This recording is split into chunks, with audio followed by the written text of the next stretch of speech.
Welcome to Pax Britannica. Season 2, Episode 33, War Without an Enemy.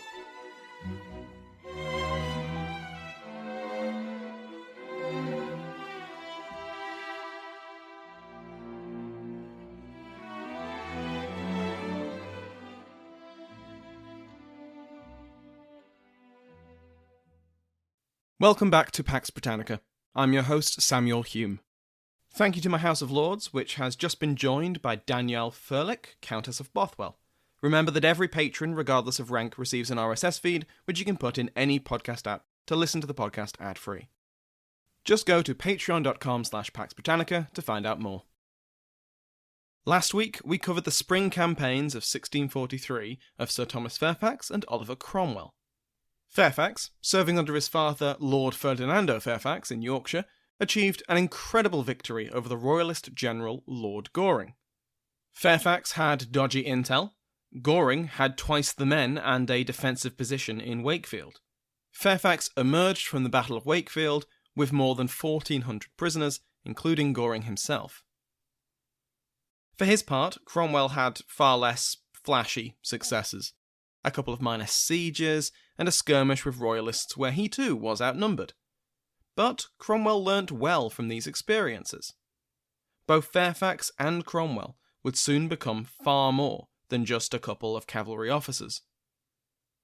We also saw the Earl of Montrose try and fail to convince the king that he had to be proactive in Scotland to give permission to royalists to rise up against the Covenanters.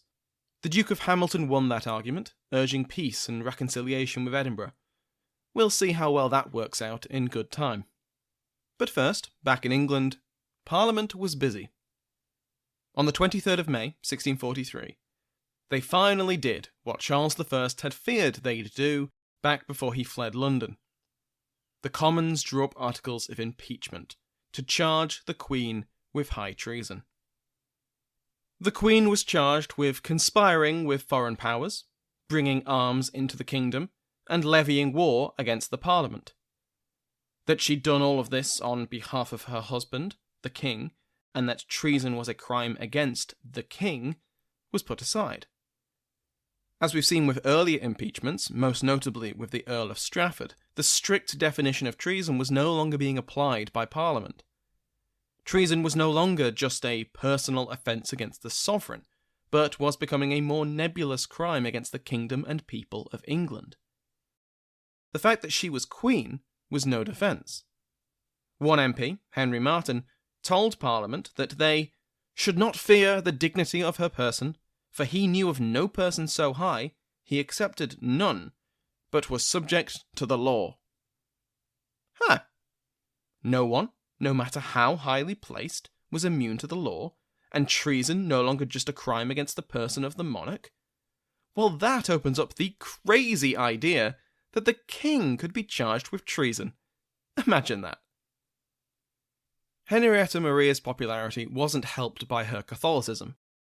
The large minority of Catholics serving in Newcastle's Northern Army, and her tendency to view herself as the moral leader of that army, didn't help Protestant fears.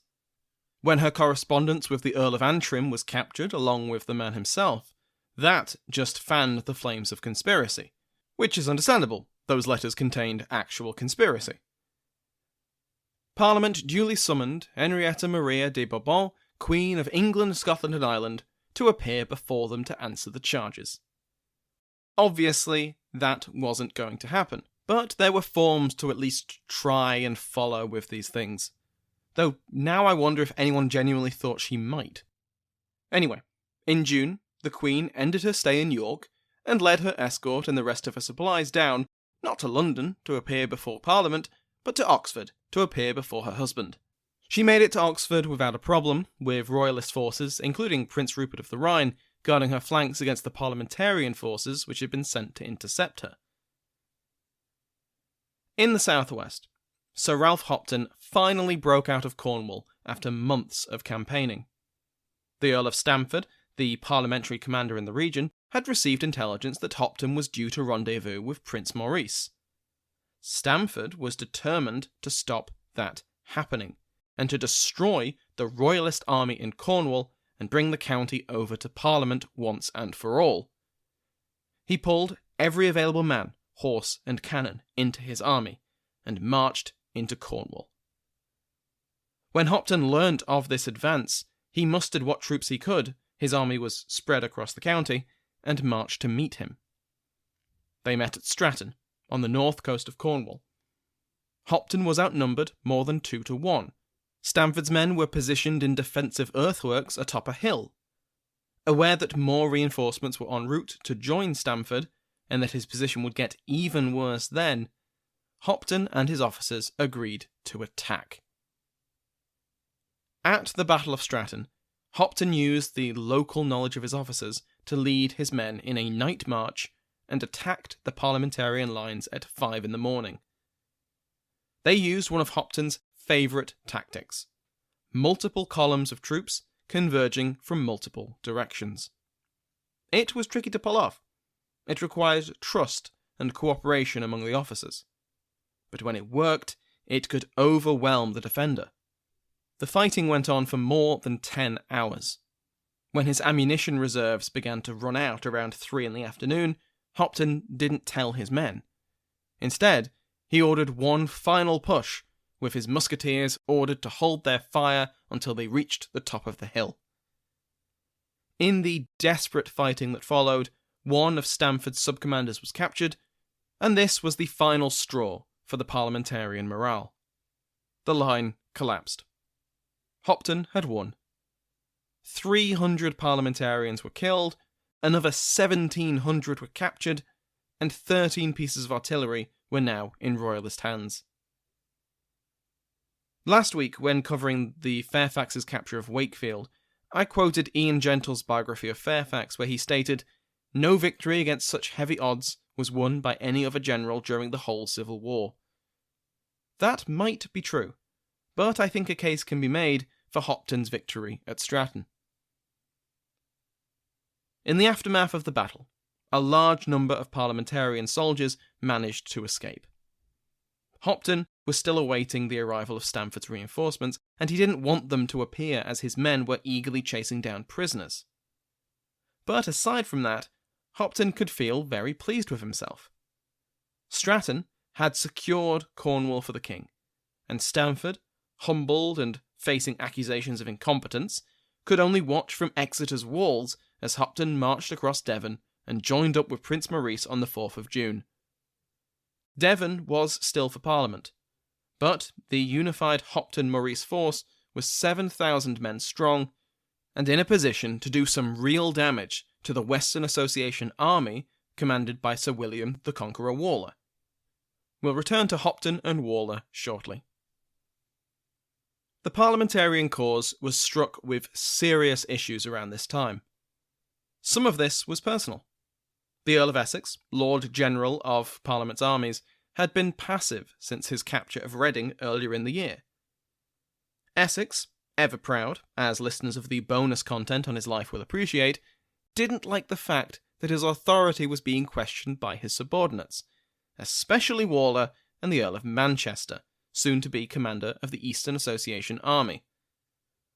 Waller especially tended to take Essex's orders as guidelines or suggestions, often fulfilling the word but not the spirit of the orders, or just ignoring them entirely. For example, aware of the danger if Maurice and Hopton linked up, Essex ordered Waller to Somerset to prevent this. Waller arrived in Somerset, hung around for a few days, and then left. He went off to try and capture Worcester. He failed, and Hopton and Maurice met up without difficulty. When the Queen left York, Essex ordered forces to intercept her convoy, but they dragged their feet, and the convoy managed to pass without much trouble. To say that Essex's command and control was inefficient undersells it quite a bit. Adding salt to this wound was the fact that Essex's army, meant to be the main field army of the parliamentary cause, was limited to around 10,000 men. Meanwhile, the Eastern Association Army, for example, climbed as high as 21,000 men, with the happy consent of Parliament. Piling more salt into the wound, Essex's army was rampant with desertion, as men and officers decided that they'd better prospects, either in pay or promotion, by joining up with one of Essex's subordinates. At least, those that didn't decide they wanted off the battlefield entirely, and there were many of those too. Their pay was months late, and disease and malnutrition was endemic in his ranks. Essex was not the only one resentful at his comrades. His comrades were resentful of him. His apparent unwillingness to effectively pursue victory, his failure to capitalise on the capture of Reading and to threaten Oxford, led some to suspect that he was positioning himself for a place in the post-war royalist administration. He claimed his priority was keeping the King's army from marching on London, but many of his officers and in Parliament were openly questioning his motivation and capabilities as a commander. But this was a self-fulfilling prophecy. Lipscombe doesn't hold back in his criticism of Essex as a commander, but he does give the Earl credit. He wanted to act, but he was cautious by nature, and he was aware that any actions he took would spur the king to act against him, and he needed support from his subordinates. So when he called for a concentration of forces in Oxfordshire, in order for him to advance on Oxford with sufficient numbers, his officers hardly flocked to his banners, so he couldn't do anything, further giving the impression of incompetence and diminishing his authority, which meant he could do even less, etc., etc. The failure of overall command can be seen in the gathering of Eastern Association forces at Nottingham. The Council of Officers, including Cromwell, Gell, and Hotham Jr., debated whether to march to the aid of the Fairfaxes or to try and intercept the Queen's convoy. Without firm leadership, they debated, and they lost the chance to do either. In the meantime, their soldiers plundered the surrounding area. Cromwell was furious with everyone. With the men for their behaviour, for officers like Hotham who permitted it, and with his commanding officers for failing to command. Hotham was the son of John Hotham, the governor of Hull we've seen so much of, and his correspondence with leading royalists, not least the Earl of Newcastle and Henrietta Maria, cast suspicion on his loyalties. Similar suspicion was levied at his father, and for good reason. Both Hothams had been, and still were, open to defection, and when this came out at Nottingham, both Cromwell and another officer had the younger Hotham arrested and imprisoned in the castle. He protested, of course, and wrote a letter to Parliament insisting that he was loyal to the cause, was no traitor, and would never, ever treat with the royalists. After dashing off that letter, he wrote another one, this time to the Queen, begging her to order his rescue and promising the surrender of both Hull and Lincoln to the king. Soon, though, Hotham Jr. escaped the castle by his own wits and the incompetence of the guards, and he rode straight to Lincoln to make good his offer to the Queen. Here he tried to persuade the governor to join his plot, before racing on to Hull to meet with dear old Dad. He got there on the 28th of June, just in time for both he and his father to be arrested by Parliament. Both men were imprisoned, as the evidence against them only got stronger. They'd both been prolific letter writers, and they spelled out all their negotiations with the royalists. Let's just fast forward. Both Hothams would sit in the Tower of London until they were tried by court-martial in December 1644. Found guilty and sentenced to death, Hotham Jr. was beheaded on Tower Hill on New Year's Day 1645. His father followed the day after. And that is the end of the Hothams. Back to the Civil War. On the 30th of June, the Fairfaxes and Newcastle finally met in battle at Odwalton Moor. It appears that both armies had decided to march on the other at roughly the same time, and both were surprised to find their enemy doing the same. The battle was a stark defeat for the parliamentarians, and it ended the little pocket of territory they controlled in the West Riding of Yorkshire. Bradford surrendered just days afterwards, with other key towns falling quickly after. Both Fairfaxes managed to escape to Hull, where the elder Fairfax took over as governor from the deposed and arrested Hotham.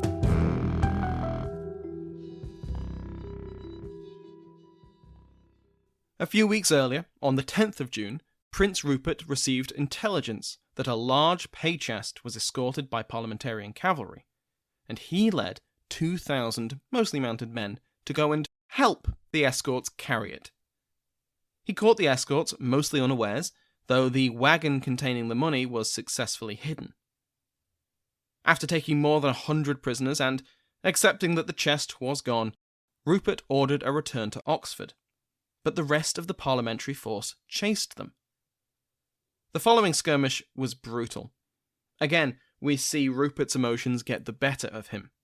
He was following a plan to lure the enemy into a trap, when some of their dragoons shot at his men. Furious at this, how dare they shoot on a battlefield, he reportedly said, "This insolency is not to be endured," then spurred his horse and charged straight into the dragoons, with his lifeguard hurriedly trying to catch up. Now that's a battle cry. Both forces became fully engaged and went about their grim work. Fairly quickly, the parliamentarians broke and ran, and Rupert, for once, showed an awareness of the overall situation and reined his men in from chasing too far. The prince returned to Oxford with 200 prisoners, though not the pay chest. 6 days later, Rupert's raid claimed another victory.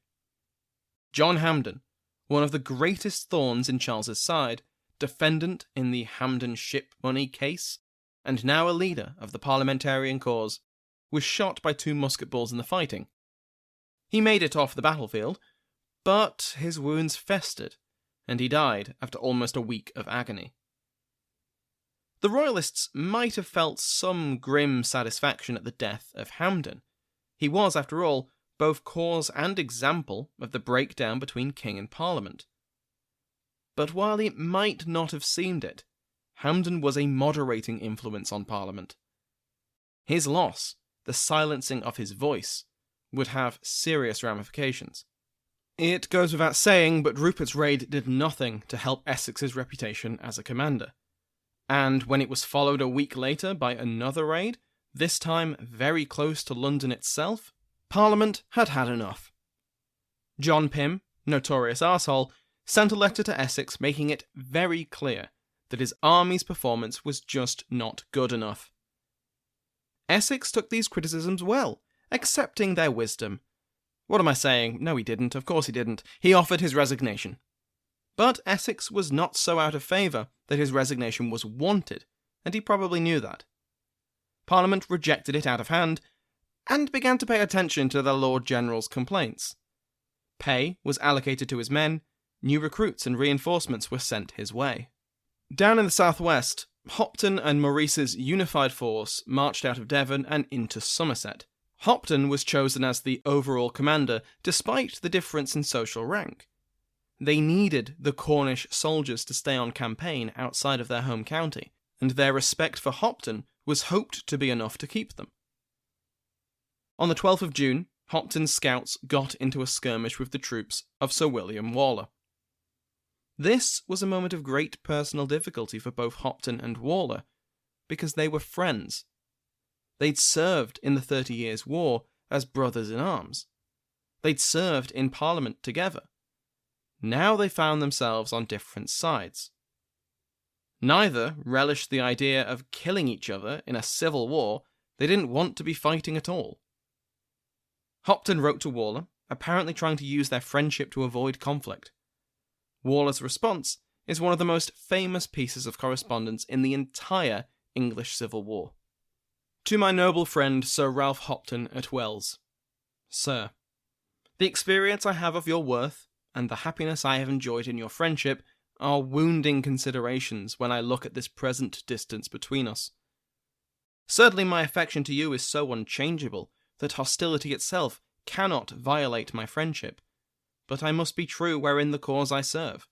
That great God, which is the searcher of my heart, knows with what a sad sense I go about this service, and with what a perfect hatred I detest this war without an enemy. But I look upon it as an opus domini, and that is enough to silence all passion in me. The God of peace, in his good time, will send us peace.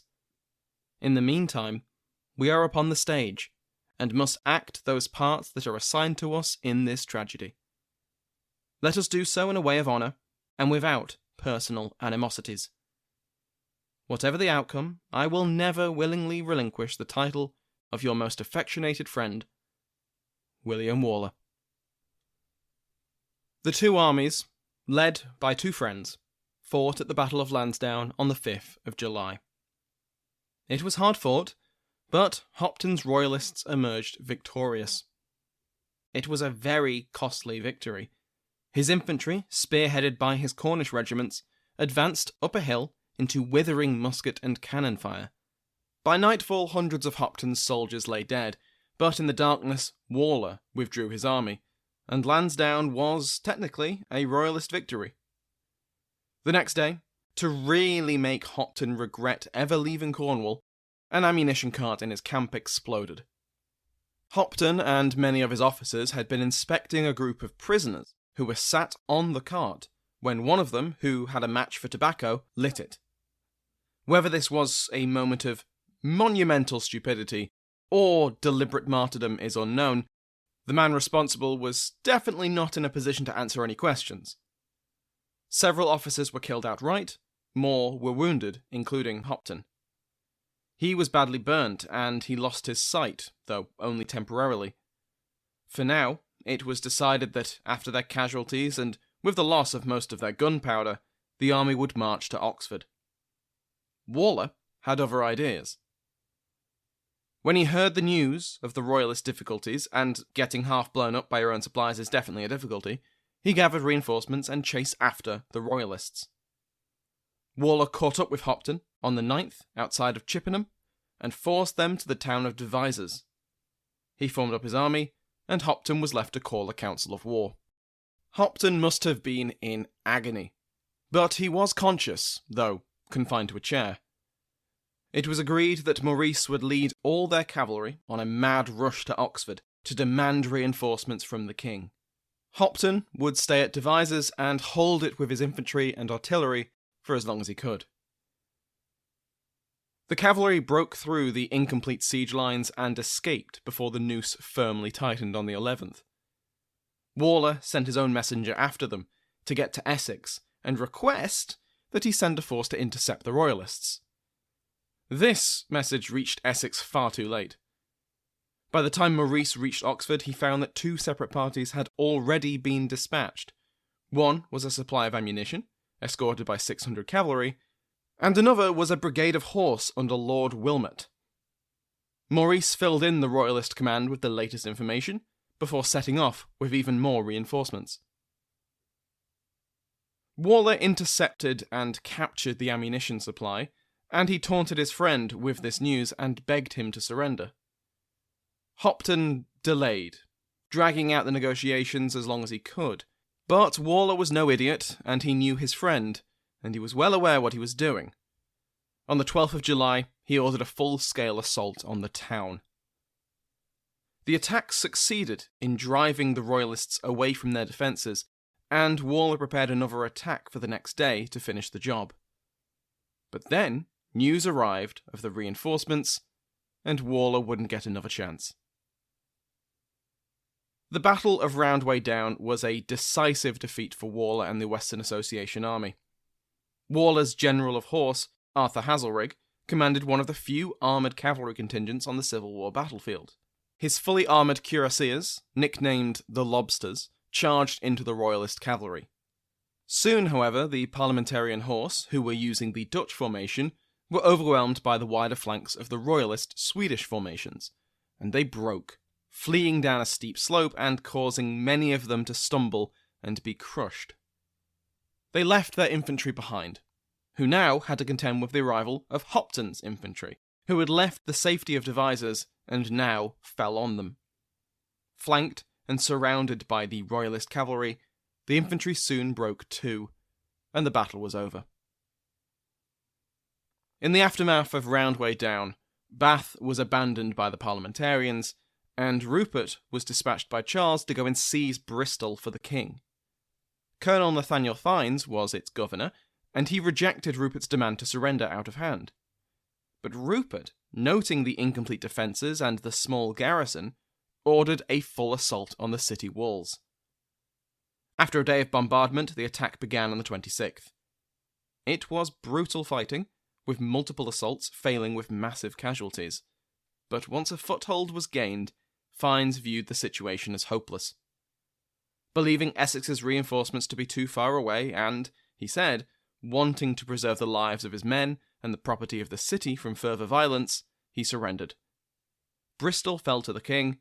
Fiennes was condemned as a coward and a traitor, and I mean that literally. He faced court-martial and was condemned to death. And it was only due to the influence of his father, Lord Say and Seal, that he was spared execution by Essex. He'd never be trusted with command again. If you're a subscriber to the History Scotland magazine, if you go to the exclusive content section of their website, you'll find a short interview of me, talking about Pax Britannica, why I think it's so successful, spoiler, the listeners, and what's coming in 2022 for the podcast. If you aren't a subscriber, it's really great value for money if you're interested in Scottish history, and considering how much Scottish history is in Pax, you probably are. Go to historyscotland.com to find out more. On a more personal note, it's been a very grim year for a lot of people. I hope that everyone who wants to see friends and family over the festive period can do so, and my heart goes out to those who can't, and those who will have empty seats. Thank you to Sounds Like an Earful for the interval music used in today's episode, to my entire House of Lords, and to you for listening.